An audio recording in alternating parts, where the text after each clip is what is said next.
Before we started filming, the following steps were taken. Material was placed in the appropriate reservoirs, the air hoses have been attached and the run pressure has been set, and all valves are in the correct position to dispense. Remove the shipping tape from the top and the bottom of the desiccant tube, allowing air to pass through the tube. Do not put the static mixer on the manifold until all air has been completely purged from the hose.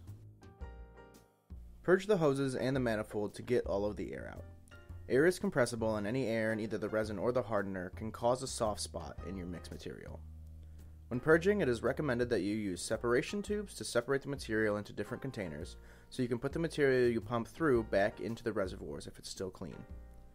To purge the hoses, stretch them out so that they rise smoothly with no big dips or rises so the air bubbles are able to escape. Cycle the machine without a static mixer on the manifold until both materials are being dispensed. Continue until there are no air bubbles in either material, which should take 10 to 15 full strokes. Before you begin the timing process, it is helpful to understand how the machine functions. When the arm is in the resting position, it will fill the pumps through the intake port. As the cylinder pulls the pivot arm forward, the pistons are being pushed towards their pump cylinders. When the pistons enter the pump cylinder, material from that pump begins dispensing. In order to achieve a good mix and a proper ratio, both pistons must enter their pump cylinders at the same time. If the pistons do not enter at the same time, one material will be dispensing before the other, resulting in an incorrect ratio. After dispensing begins, the air cylinder will continue to pull the pivot arm forward until a full shot is delivered. The air cylinder will then push the pivot arm back, pulling the pistons back towards their intake position. As the pivot arm begins moving towards the out position, the check valves prevent material in the hoses from being drawn back into the pump. The air cylinder continues to push the pivot arm until it reaches its out position, at which point the pumps intake the material and the process is repeated. Before checking the timing, ensure that the check valve functions properly. This can be done by first pushing the operating arm in 3/4 of a full stroke. You can use a large screwdriver as leverage. At this point, there should be material coming out of both sides of the manifold. Pull the arm back to its starting position while watching the manifold to make sure that neither material gets sucked back into it. If the materials do not move, your check valve is functioning as it should. Starting with the operating arm all the way out and the manifold full of material, push the arm in until material is pumped out of the manifold. Both materials should start at the same time. You can see here that they didn't. If the cylinder side starts before the pivot side, retard the cylinder side pump. If the pivot side starts first, then advance the cylinder side pump. In order to retard or advance the left side pump, first loosen the bolt securing the pump to the frame. To retard the pump, turn the 3/4 inch hex head bolt under the check valve clockwise. To advance the left side pump, turn it counterclockwise. Tighten the pump mounting bolts on the back and check your timing again.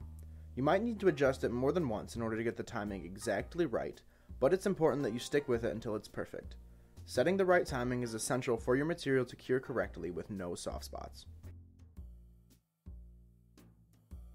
Here, you can see what it would look like if your timing is set properly.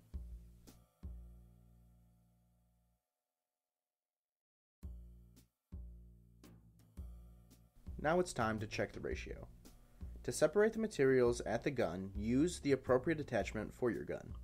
This attachment makes it possible to separate the two materials and weigh them independently of each other. There are a few different attachments, and it depends on which manifold you have.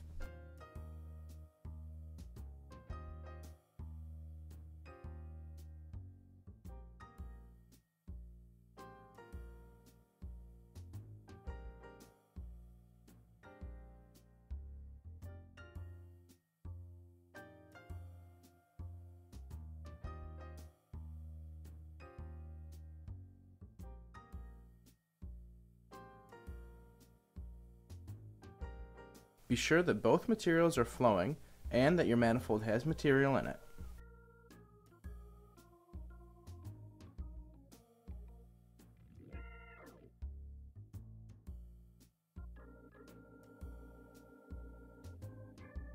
Make sure that the material flows properly, then pump each material into a separate cup. A sample size of 2 to 3 full strokes is best in order to get rid of any abnormalities that could affect your calculations. Once you have pumped a sufficient sample size, weigh both materials to find the ratio.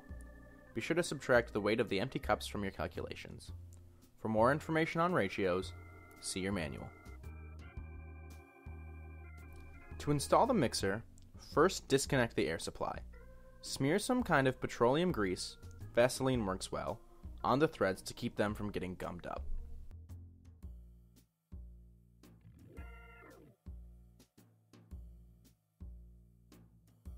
Slide the mixer on the nose of the manifold and then tighten the mixer nut.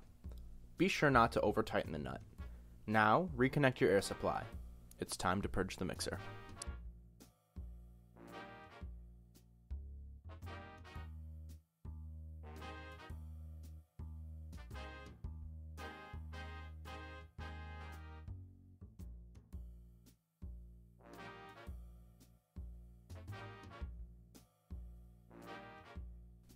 Purge about the volume of the mixer. This purged amount isn't mixed as well, so it won't be as strong. Here you can see the mixer in action.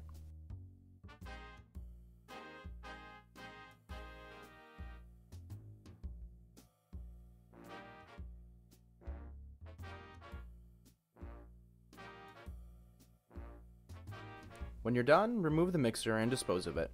Then hang the gun over a trash can.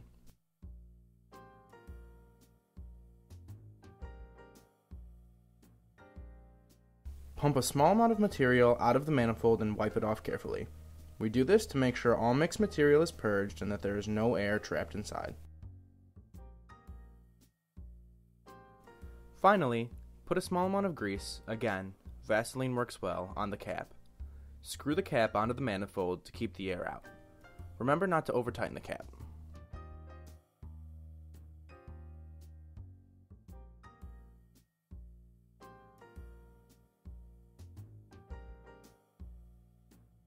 If you have any questions about the steps you just saw, or you'd like to know more, please contact us by phone, email, or check us out on the web.